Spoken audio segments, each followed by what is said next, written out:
He wanted to stay there. He loved Ukraine. He wanted to be a citizen after the war was over, and he did not want to come home. So the ashes were divided. So I'm just a little angry. I wish things were going better with our assistance in this matter and giving the guys what they need. There might not be as much death and destruction if they have what they need. It seems like a lot of people have no idea the American loss that's there. I don't know if it's just not being talked about, so that's why we're here. We are putting a face on those men's lives. Like, we love them, we care for them, and we want to represent their sacrifice. So what is important about this interview? I first time met mothers of killed American volunteers in 2024. I made those interviews for Voice of America Ukrainian service, which means it was translated on Ukrainian language. Since then, mothers and everybody who were involved were asking and trying to release those interviews in English. We were not able to do that. But now when Voice of America fell apart, we finally are capable to release those interviews in original language. And I encourage everybody to share those stories, because those sons of those mothers, they gave their life for something very important. They went to fight against Russian aggression, and their stories deserve to be known. If you haven't seen the interview with Terrie Lawrence yet, please go ahead and watch it and share it. And if you haven't seen the interview with Carla Weber, please do it as well. Their sons were amazing people, and I'm very happy that we are capable to share their stories.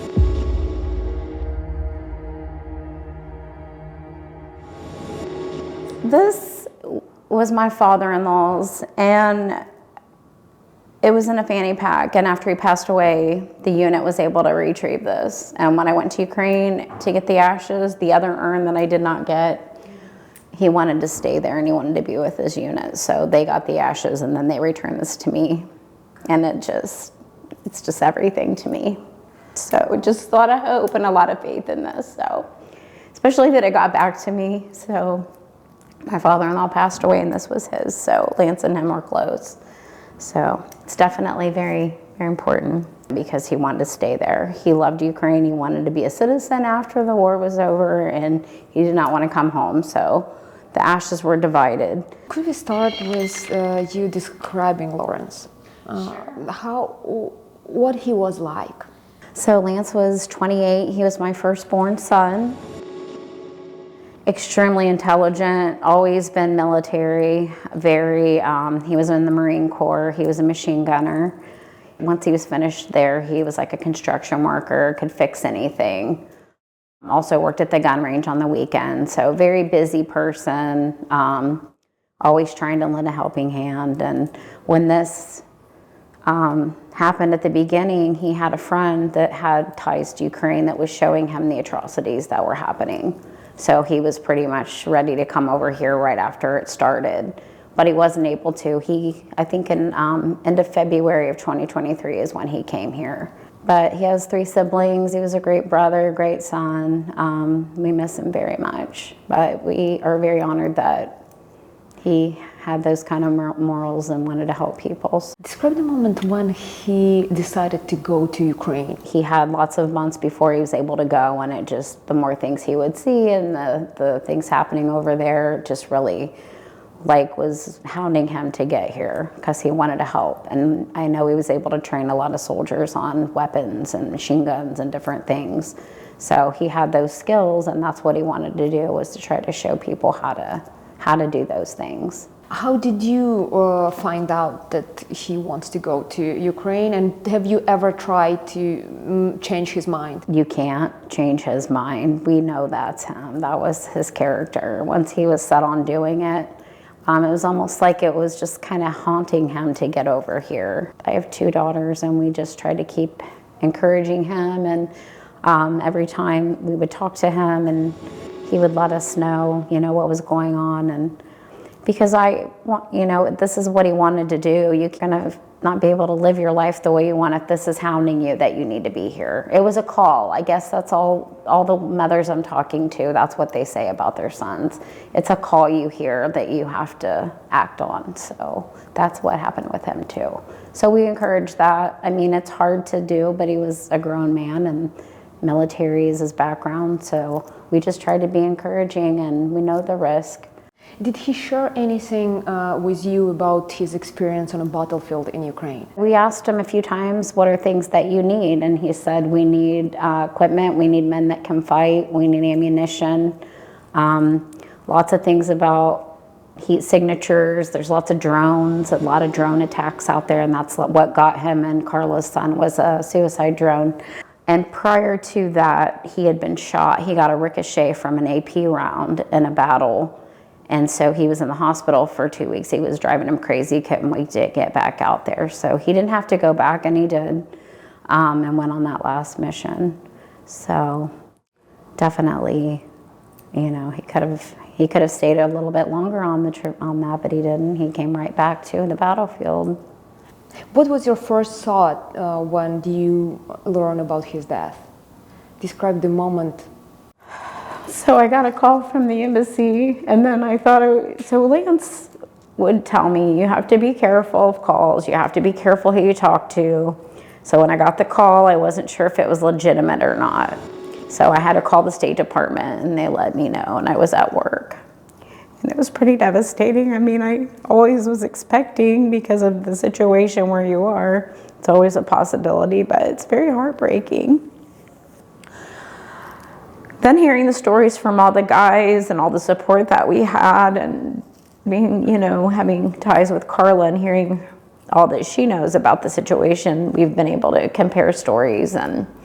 But our sons were a lot alike, and I think because of their actions, a lot of other lives were saved that day. I mean, it's hard to describe. I mean, it's just painful. It's awful. You're never going to have a grandchild, and it's never going to be married. You know, those kinds of things. So I'm just a little angry. I wish things were going better with our assistance in this matter and giving the guys what they need. There might not be as much death and destruction if they have what they need.